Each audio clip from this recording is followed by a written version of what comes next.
எல்லாருக்கும் வணக்கங்க. எல்லாருக்கும் என் இனிய பொங்கல் நல்வாழ்த்துக்கள். இந்த வாழ்த்துக்கள் சொல்லி நான் இந்த பொங்கல் விழாக்கு கொடுக்கும்போது நீங்க எல்லாருமே பொங்கல் வச்சிருப்பீங்கன்னு நினைக்கிறேங்க. எங்க வீட்டுல பொங்கல் விழா எப்படி கொண்டாடுறோம் அப்படிங்கறதுதான் உங்களுக்கு நான் வீடியோவா கொடுக்க போறேங்க. நான் காலையில ரொம்ப சீக்கிரமா எழுந்துச்சிட்டேங்க. 4 மணிக்கே எழுந்து 5 மணிக்குள்ள இப்ப பிரம்ம முகூர்த்தத்துல பொங்கல் ஏத்தணும் அப்படிங்கறதுனால எல்லாமே நான் ரெடி பண்ணிட்டு இருக்கேன். வாங்க இன்னைக்கு எங்கள் வீட்டு பொங்கல் விழாவை பார்க்கலாம். பொங்கலுக்கு நான் எப்பயுமே போகி பண்டிகை அன்றைக்கி நைட்டே கோலம் போட்டு வச்சுருவேங்க. காலையில் வேலை இருக்கும் அப்படிங்கிறதால இந்த கோலம் தான் எங்கள் வீட்டு பொங்கல் கோலங்க. இப்போ பொங்கல் அடுப்பில் ஏற்றிடலாங்க. நான் அரிசியும் பருப்புமா கொஞ்சம் நேரம் வரைக்கும் ஊற வச்சுட்டேன். பாசி பருப்பு மட்டும் நம்ம பொங்கலுக்கு வறுத்து தான் போட்டுக்கணும். அதே மாதிரி இப்போ இந்த கழநீர் தண்ணி ஊற்றி தான் நம்ம பொங்கல் வைக்க போகிறோம். இதுலேருந்து அரிசி உள்ளே விழுந்துடக்கூடாது. அதனால் நம்ம இதுக்கு ஒரு வடிகட்டி போட்டு ஊற்றிக்கலாங்க. சர்க்கரை பொங்கலுக்கு இந்த தண்ணி ஊற்றுறேங்க. வெண்பொங்கலுக்கும் பச்சரிசி ஊற வச்சு வச்சிருக்கேங்க. இப்ப அதுக்கும் நம்ம அரிசி கலந்த தண்ணியை போட்டுக்கலாம். ஃபர்ஸ்ட் கழநீர் நம்ம கீழே விட்டுட்டு அதுக்கப்புறமா நம்ம தண்ணி ஊற்றி கொஞ்ச நேரம் ஊற வச்சிடணும். இன்னும் கொஞ்சம் தேவைக்கு தண்ணி விட்டுக்கலாங்க. இப்ப நான் பால் பொங்கல் அப்படிங்கிறதுனால பாலை நான் காய்ச்சாம அப்படியே வாங்கி வச்சிருக்கேங்க. இப்ப அந்த பால் தான் விட போறேன்.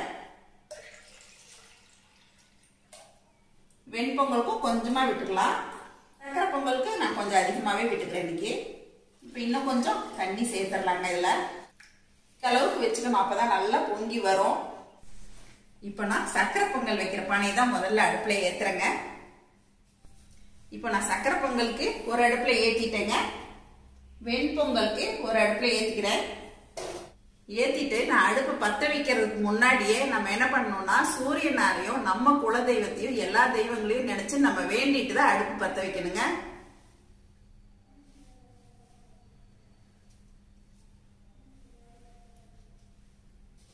இந்த மாதிரி சாமி கும்பிட்டு அடுப்பு பற்ற வச்சுக்கலாம். 2 பொங்கலையுமே நான் 2 அடுப்புல வச்சுட்டேங்க. அதில் உருளி கொஞ்சம் பெருசா தான் ஏத்துவேன். இந்த வருஷம் கொஞ்சம் சின்ன பாத்திரத்துல வச்சிருக்கேன். செம்பு பாத்திரத்துல தான் வச்சிருக்கேன். பொண்ணு எல்லாரும் அவங்க வீட்டுக்கு சாமி கும்பிட போயிட்டாங்க. அதனால இது போதும்னு சொல்லிட்டு வச்சிருக்கேங்க. இப்ப நம்ம வீட்டுல இன்னைக்கு வெண்பொங்கல் தான் ஃபர்ஸ்ட் விழுதும் போல இருக்குங்க. பாருங்க அப்படியே பொங்கல் பொங்கி வரப்போகுது. அதுக்கு பக்கத்துலயே நம்ம பாத்திரம் எல்லாம் ரெடியா வச்சுக்கணும். பொங்கல் பொங்கி வந்ததுக்கு அப்புறமா தண்ணியை கொஞ்சம் எடுத்து வச்சிடணும். பாருங்க பொங்கல் பொங்கி வருது. பொங்கலோ பொங்கல் பொங்கலோ பொங்கல் பொங்கலோ பொங்கல். இப்ப இந்த தண்ணியை கொஞ்சம் நம்ம எடுத்துடணும். இந்த பொங்கலும் வரப்போகுது. அதுக்குள்ள நம்ம இதுக்கு அரிசி போட்டுட்டு வந்துடும். அரிசி போடும்போது அதே மாதிரி நம்ம அரிசி கொஞ்சம் கையில் எடுத்துக்கிட்டு நம்ம அதே மாதிரி சூரியனா குலதெய்வம் எல்லா தெய்வங்களையும் நம்ம வேண்டிட்டு அதுக்கப்புறமா தான் நம்ம அரிசி போடணுங்க. அதே மாதிரி பொங்க பானையை 3 சுத்து சுத்திட்டு அதுக்கப்புறமா தான் நம்ம அரிசி பானையில சேர்க்கணும்.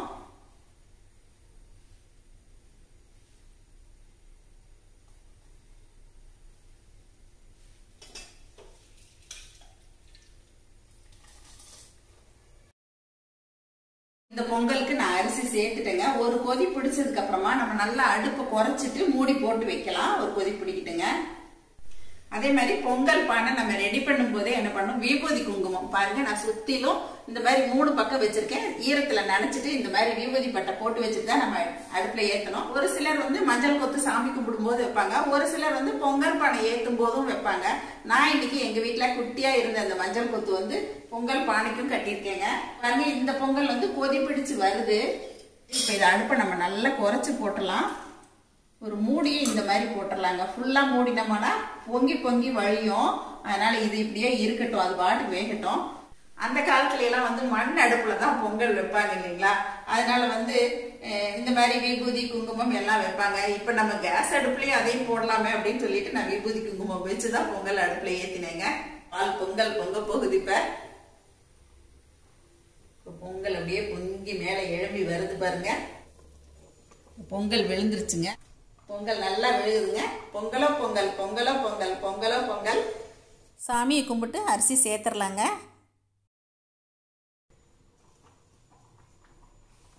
இந்த தண்ணி நம்ம பால் நிறைய விட்டு வச்சிருக்கோம் இல்லைங்களா.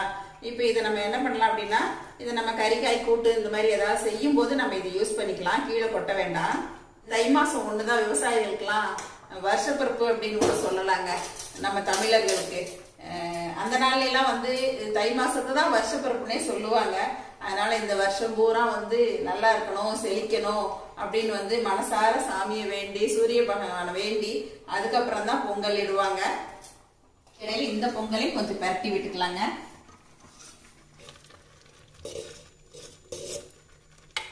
கெட்டி பாத்திரம் அப்படிங்கறதால அடி பிடிக்கவே இல்லை. இப்ப பச்சரிசி, பாசிப்பருப்பு சேர்த்துடலாங்க. இப்ப நம்ம சக்கரை பொங்கலுக்கு அரிசி பருப்பு சேர்த்தாச்சுங்க. நல்லா வெந்து வரணும். அடுப்பை வந்து மீடியம் ஃப்ளேம்ல வச்சுக்கலாம். நல்லா கொதி பிடிச்சு வந்துருச்சு. இப்ப இதையும் இந்த மாதிரி பாதி அளவுக்கு ஓப்பன்ல விட்டு நம்ம ஒரு மூடி போட்டுடலாங்க. அப்பப்ப நம்ம வந்து பெரட்டி விட்டுக்கணும். இப்போ வெண்பொங்கல் ஒரு பக்கம் வெந்துட்டு இருக்குங்க. பானைக்கு சரியா வேகும்னு நினைக்கிறேன். வேகும் போது வேணும்னா கொஞ்சம் கொஞ்சமா தண்ணி இதுல சேர்த்துக்கலாங்க. நம்ம எடுத்து வச்ச தண்ணியை சேர்த்துக்கலாம். இந்த டிப்ஸ் எல்லாம் வந்து புதுசா பொங்கல் பானையில பொங்கல் இடுற பிகினர்ஸ்க்கெல்லாம் யூஸா இருக்கும்னு நினைக்கிறேங்க. இதுக்கு மூடி போட வேண்டாம், அப்படியே வேகட்டுங்க. நம்ம பெரட்டி விட்டுக்கலாம். இப்போ நேரம் மீடியம் ஃப்ளேம்ல இருந்துச்சுங்க. இப்போ வந்து நல்ல லோ ஃப்ளேம்ல வச்சிடலாம். அப்படியே கொதி பிடிச்சு வரட்டுங்க. அதுக்குள்ள நான் இதுக்கு தேவையான வெல்லம், தேங்காய், முந்திரி, திராட்சை எல்லாமே ரெடி பண்ணிட்டு வந்துடுறேங்க. வெண்பொங்கல் ஓரளவுக்கு நல்லாவே ரெடி ஆயிடுச்சு. இப்போ நல்லாவே மூடி போட்டலாம். ஒரு 2-3 நிமிஷம் சிம்ல போட்டாச்சுன்னா நம்மளோட வெண்பொங்கல் ரெடி ஆயிடுங்க. இப்போ இது என்ன கண்டிஷன்ல இருக்குன்னு பாத்திரலாம். இப்போ இந்த பொங்கலுமே கொதி பிடிச்சு வேக ஆரம்பிக்குதுங்க. நல்லா வெந்ததுக்கு அப்புறமா தான் நம்ம வந்து வெல்லம் சேர்க்கணும். காலையில மட்டும் இந்த காபி குடிச்சாதாங்க வேலையே ஓடும். சரி, பொங்கல் அடுப்புல ஏத்துறதுக்கு முன்னாடி குடிச்சிட்டு இருந்தா லேட் ஆயிருமே அப்படிங்கறதால பொங்கல்லாம் அடுப்புல ஏத்திட்டு பொங்கல் ரெடி ஆகுறதுக்குள்ள இப்ப காபி ரெடி ஆயிடுச்சுங்க. அந்த காலையில எழுந்திரிச்சோன்னே பிரஷ் பண்ணிட்டு குடிக்கிற காபியை மட்டும் விடவே முடியலைங்க. அதை ரசிச்சு ருசிச்சு குடிச்சிட்டு தான் அடுத்த வேலையே ஆரம்பிக்கிறதுக்கு நல்லா இருக்கு. இப்ப நம்மளோட வெண்பொங்கல் ரெடி ஆயிடுச்சுங்க. நான் அடுப்பை ஆஃப் பண்ணிட்டேன். பாருங்க, நல்லா வெந்துருச்சு. கையில் தண்ணி நனைச்சிட்டு இந்த ஓரமெல்லாம் தொடச்சி விட்டுறணும். இந்த மாதிரி பொங்கல்லாம் இறக்கி வைக்கும்போது இந்த மாதிரி மேட்டை போட்டு வைங்க. கிரானைட்டு, கடப்பக்கல் இதெல்லாம் வந்து கிராக் விழுந்துரும். இப்போ வெண்பொங்கல் ரெடி ஆயிடுச்சுங்க. நான் தேங்காய் துருவி எடுத்துட்டு வந்துட்டேன். சக்கரை பொங்கலுக்கு வெல்லமும் ரெடி பண்ணி வச்சுட்டேன். இப்போ இதை ஓப்பன் பண்ணி பார்த்துடலாம். நல்லா வெந்ததுக்கு அப்புறம் தான் வெல்லம் சேர்க்கணுங்க. நல்லா வேகாம வெல்லம் சேர்த்துட்டோம் அப்படின்னா அரிசி வந்து விதவிதையா இருக்கிற மாதிரி இருக்கும். அதனால இன்னும் கொஞ்சம் நல்லா வேகணுங்க, குழைய வேகணும். அப்புறம் சிம் பண்ணிட்டு கொஞ்சம் இப்படி மூடி போட்டுடலாங்க. முந்திரி திராட்சை ரெடி பண்ணி எடுத்து வச்சுட்டு இருந்தேன். என்னோட ஃப்ரெண்டு ரமணி என்னோட கோலத்தை பார்த்துருக்காங்க. வாட்ஸ்அப்பில் அவங்களுக்கு அனுப்பியிருந்தேன். அதை பார்த்துட்டு காலையில் 5:30 மணிக்கே ஃபோன் பண்ணிட்டாங்க. பொங்கல் வாழ்த்தோட கோலம் அருமையாக இருக்குன்னு சொன்னாங்க. பொங்கல்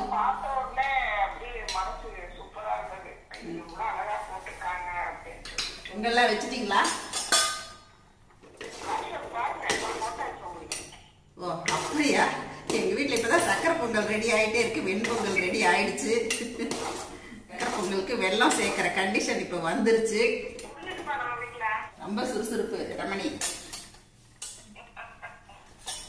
பொங்கல் பண்ணிட்டு இருக்கும் போதே பொங்கல் அன்னைக்கு காலையில ரமணி ஃபோன் பண்ணதும் ரொம்ப சந்தோஷமா இருந்துச்சுங்க.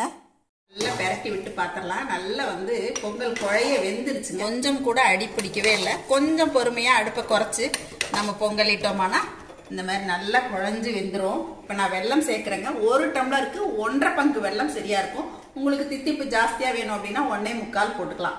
நான் இன்னைக்கு 1.5 போட்டு மறுபடியும் கொஞ்சம் ஜாஸ்தியா தான் போட்டிருக்கேன். இது வந்து கல்லே இல்லாத வெல்லங்க. அதனால நான் வந்து அப்படியே டைரக்டா சேர்த்துக்கிட்டேன். நிறைய இருந்துச்சு அப்படின்னா நீங்க நல்லா பெரட்டி விட்டு வெல்லத்தை சேர்த்துக்குங்க, சரியாயிரும். இப்ப நம்ம சேர்த்த வெல்லத்தை இப்ப நல்லா கலந்து விட்டுக்கலாங்க. இப்ப கொஞ்சம் நெய் விட்டுக்கலாம். மறுபடியும் கொஞ்சம் சேர்க்கணுங்க. சக்கரை பொங்கலுக்குலாம் நெய் போட்டாதானே நல்லா இருக்கும். இப்ப நெய் சேர்த்து நல்லா கலந்து விட்டுலாங்க. இந்த வெல்லம் நல்லா கரைஞ்சு நல்லா கலந்து வந்ததுக்கு அப்புறமா நம்ம தேங்காயை நெய்ல வதக்கி போட்டுக்கலாம். முந்திரி திராட்சையும் நெய்ல வறுத்து போட்டுக்கலாங்க. இப்போ இது இன்னும் கொஞ்சம் நல்லா கலந்து வரட்டுங்க, பார்க்கலாம். இப்போ பொங்கல் ஓரளவுக்கு நல்லா வெல்லம்லாம் சேர்ந்து வந்துருச்சுங்க. பாருங்க, இந்த மாதிரி நல்லா சேர்ந்துருச்சு. இப்போ இந்த அளவுக்கு இருக்கு. இன்னும் இறக்கி வச்சு ஆறும்போது இன்னும் கொஞ்சம் கெட்டிப்படுங்க. இப்போ நம்ம முந்திரி திராட்சை எல்லாமே வறுத்து சேர்த்துடலாம். நெய் சேர்த்துக்கிறேன். இப்போ இதுக்கும் கொஞ்சம் நெய் சேர்த்துக்கலாம். கொஞ்சம் ஏலக்காய் தூள் சேர்த்துக்கிறேன். இதுக்கு நம்ம முந்திரி திராட்சை சேர்த்துடலாங்க. அதே மாதிரி இன்னொரு டிப்ஸ் தெரியாதவங்களுக்கு சொல்றேங்க. இப்ப நம்ம பால் பொங்கல் பொங்கி வழியுது இல்லைங்களா, இப்ப நமக்கு ஓரத்துல எல்லாம் விழுகும். அதையெல்லாம் நம்ம வந்து வேலை செஞ்சுட்டு இருக்கும் போது பொங்கல் செய்யறதுக்கு முன்னாடி நம்ம வந்து இறக்குறதுக்கு முன்னாடி அதையெல்லாம் துடைக்க கூடாது. நல்லா சாமி கும்பிட்டுட்டு வந்து கொஞ்ச நேரம் கழிச்சு அதுக்கப்புறமா நம்ம வந்து அடுப்பெல்லாம் கிளீன் பண்ணிக்கலாம். இப்ப முந்திரி திராட்சை நல்லா பொரிஞ்சிருச்சு. இதுலயே நான் தேங்காய் துருவலும் சேர்த்துறேங்க. தேங்காய் துருவல் வந்து கொஞ்சம் லேசா வறுத்து சேர்த்துட்டீங்க அப்படின்னா நீங்க சாயங்காலம் வரைக்கும் மறுநாள் வச்சிருந்தா கூட இந்த பொங்கல் அப்படியே இருக்குங்க. இந்த பொங்கல் பானைக்கு வந்து நான் அரைப்படி அரிசி சேர்த்தேங்க. அரைப்படி அரிசி சேர்த்து வெல்லம் சேர்த்து கரெக்டான அளவா இருக்கு. ஏன்னா எனக்கு வருஷம் வருஷம் செய்யறதுனால அளவு தெரியும். அதே மாதிரி இந்த வெண்பொங்கலுக்கு வந்து கால்படி, அதாவது ஒரு ஆளாக்குன்னு சொல்லுவோம் இல்லைங்களா, சின்ன ஆளாக்குல அதுல வந்து கால்படி போட்டேன். அதுவுமே வந்து நல்லா வெந்து வந்திருக்கு. நல்லா கலந்து விட்டுக்கலாம். கொஞ்சம் நெய் போட்டுக்கலாங்க. சக்கரை பொங்கலுக்குலாம் கொஞ்சம் ஜாஸ்தியா நெய் விட்டாதாங்க நல்லா இருக்கும். அப்பதான் நல்லா மணமா நல்லா இருக்குங்க. இப்ப முந்திரி திராட்சை எல்லாமே சேர்த்தாச்சுங்க. சேர்த்து நல்லா பெரட்டி விட்டுட்டேன். ஒரு 2-3 நிமிஷம் இந்த மாதிரி மூடி போட்டுடலாம். அடுப்பை நல்லா லோ ஃப்ளேம்ல வச்சிடலாங்க. செவந்தி பூவே அழகுதான் இல்லைங்களா, இந்த சீசன்ல தான் நமக்கு வந்து இந்த செவந்தி பூவும் கிடைக்கும். இது ஒரு 2-3 நாளைக்கு அப்படியே இருக்கும். இப்போ பொங்கல் ரெடியா இருக்குல்ல, நான் உருளைக்கு பூவெல்லாம் போட்டு ரெடியா எடுத்து வச்சுட்டேங்க. இப்போ பொங்கலும் நமக்கு ரெடி ஆயிடுச்சு. பாருங்க கீழே எல்லாம் வந்து நல்லா கெட்டிப்பட்டு வந்திருக்கு. இப்போ அடுப்பை ஆஃப் பண்ணிடலாங்க. இப்போ நம்ம சாமி விளக்கு எல்லாமே ஏற்றிடலாங்க. இப்போ நான் சாமி விளக்கு ஏற்றி வச்சுட்டேங்க. இங்கேயே விளக்கு ஏற்றியாச்சு. இனிமேல் சாமி கும்பிட எல்லாம் ரெடி பண்ண வேண்டியதுதாங்க. அடுத்து வந்து சாமி கும்பிடுறதுக்கு மஞ்சள் பிள்ளையார் நம்ம ரெடி பண்றோங்க. ஊர்ல எல்லாம் சாணி பிள்ளையார் பிடிச்சி வச்சு அருகம்புல் வைப்பாங்க. நமக்கு வந்து சாணி இங்க டவுன்ல எல்லாம் கிடைக்காது இல்லைங்களா, அதனால இந்த மாதிரி மஞ்சள் பிள்ளையார் பிடிச்சி வச்சுக்கலாம். இதுல வந்து நீங்க சாதாரணமா பூ ஏதாவது குத்தி வைக்கலாம். அருகம்புல் கிடைச்சதுன்னா நீங்க அருகம்புல் கூட குத்தி வைங்க, ரொம்ப விசேஷம். பிள்ளையார் ரெடி ஆயிட்டாருங்க. எங்க வீட்டுல குங்குமம் வச்சிடலாம். இப்போ நாங்கள் ஹாலில் தான் சாமி கும்பிட போகிறோம். எல்லா இடத்துலையுமே பூ வச்சுட்டு இப்போ விளக்கு ஏற்றியாச்சுங்க. இப்போ எங்கள் வீட்டில் நீர் வளாவிட்டு இப்போ சாம்பிராணி காட்டிட்டு அதுக்கப்புறமா தேங்காயும் வந்து சாம்பிராணியில் காட்டிட்டு இப்போ தேங்காய் உடச்சி எல்லாத்தையுமே ரெடியாக எடுத்து வச்சுருக்காங்க. அடுத்ததாக கற்பூர தீபமும் இப்போ ஏற்றிட்டுருக்காங்க. இப்போ எங்கள் வீட்டில் அவர் தீபாராதனையும் காட்டுறாருங்க. எங்கள் பொண்ணு எல்லாருமே வந்து அரவக்குறிச்சிக்கு அவங்க வீட்டுக்கு பொங்கல் இடுறதுக்காக போயிட்டாங்க. அதனால் நானும் எங்கள் வீட்டில் அவரும் மட்டும்தான் இங்கே பொங்கல் அன்றைக்கி சாமி கும்பிட்டேங்க. இப்போ சாமி இடத்துலலாம் தீபாராதனை காட்டிட்டு இப்போ சூரிய பகவானுக்கும் தீபாராதனை காட்டிட்டு இப்போ வந்தாச்சுங்க உள்ளே. இப்போ உள்ளே வந்து விபூதி எடுத்து அந்த மஞ்சள் பிள்ளையார் மேலே போட்டுட்டு அதுக்கப்புறம் நாங்கள் தீபாராதனை எடுத்துக்கிட்டோங்க. இந்த மாதிரி தாங்க காலையில் எழுந்திரிச்சதுலேருந்து எல்லாம் பண்ணி நாங்கள் சாமி கும்பிட்டோங்க. இப்போ சாமி கும்பிட்டதுக்கப்புறமா பொங்கல் எடுத்து எங்கள் வீட்டு கன்னி தெய்வத்துக்கு தான் ஃபஸ்ட்டு படைச்சிட்டு அடுத்த வேலைங்க. கும்பிட்ற இடத்துல இந்த மாதிரி மஞ்சள் பிள்ளையாருக்கு பக்கத்தில் ஒரு பிள்ளையாரும் வச்சாச்சுங்க. மஞ்சள் கொத்து கரும்பு எல்லாமே எங்கள் பொண்ணோட ஃப்ரெண்டு சரண்யாங்க, அவங்க தான் கொடுத்து அனுப்பினாங்க. பாருங்க எவ்வளோ உயரம், அவங்க தோட்டத்தில் விளைஞ்ச கரும்புங்க. போன வருஷமும் சரண்யா வீட்டில் இருந்து தான் எங்களுக்கு கரும்பு மஞ்சள் கொத்து வந்தது. இந்த வருஷமும் சாமி கும்பிட்றதுக்கு கரும்பு மஞ்சள் கொத்து கொடுத்து அனுப்பிட்டாங்க. தேங்க்யூ சரண்யா. நாங்கள் பொங்கல்லாம் வச்சு சாமி கும்பிட்ட உடனே எங்கள் ரிலேஷன் வீட்டில் நாங்கள் சீர் பொங்கலுக்காக போயிட்டோங்க. மார்னிங் பிரேக்ஃபாஸ்ட் அங்கேயே முடிச்சிட்டோம். நானும் எங்கள் வீட்டுக்காரரும் அப்படிங்கிறதால வெண்பொங்கல் சக்கரை பொங்கலோடையே விட்டுட்டேங்க. நான் ரசம் மட்டும்தான் பண்ணினேன். எங்கள் மாடியில் ஆர்த்தி வீட்டிலேருந்து எங்களுக்கு வெண்பொங்கல் சக்கரை பொங்கல் கறிக்காய் கூட்டு எல்லாம் கொடுத்தாங்க. எங்கள் பொங்கலுமே பாருங்கள் நல்லா கெட்டி ஆயிடுச்சு. இந்த மாதிரி தாங்க பொங்கல் அன்றைக்கி மதிய உணவும் நாங்கள் சிம்பிளாக எடுத்துக்கிட்டோம். இன்னைக்கு எங்கள் வீட்டில் பொங்கல் பண்டிகை இந்த மாதிரி சாமி கும்பிட்டு முடிச்சுட்டோங்க. இப்போ சாமிக்கு எல்லாமே ரெடியா எடுத்து வச்சு நாங்க சாமி கும்பிட்டுட்டோங்க. நான் முந்தின நாள் பொங்கலுக்கு கோலம் போட்டதுல இருந்து காலையில குளிச்சுட்டு பொங்கல் அடுப்புல ஏத்துறது, விளக்கேத்துறது, சாமி கும்பிடுறது எல்லாத்தையும் இந்த விழாக்ல உங்க எல்லாருக்கும் காட்டியிருக்கேன். நீங்களும் எல்லாரும் ரொம்ப சந்தோஷமா கொண்டாடி இருப்பீங்கன்னு நினைக்கிறேங்க. இந்த வீடியோ உங்க எல்லாருக்கும் ரொம்ப பிடிச்சிருக்குன்னு நினைக்கிறேங்க. அப்பப்ப முடியறப்ப நான் இந்த மாதிரி விழாக் கொடுக்குறேங்க. மறுபடியும் சந்திப்போம். நன்றி, வணக்கம். சரசு சமையல் பாருங்க, சமையல் நல்லா பண்ணுங்க. சரசு ஃபுட் ப்ராடக்ட்ஸ் பொடி வகைகள் தேவைப்படுறவங்க இங்கே கொடுத்துருக்க வாட்ஸ்அப் நம்பரில் காலை 10 மணி முதல் இரவு 7 மணி வரைக்கும் எங்களை காண்டாக்ட் பண்ணலாங்க. தேங்க்யூ.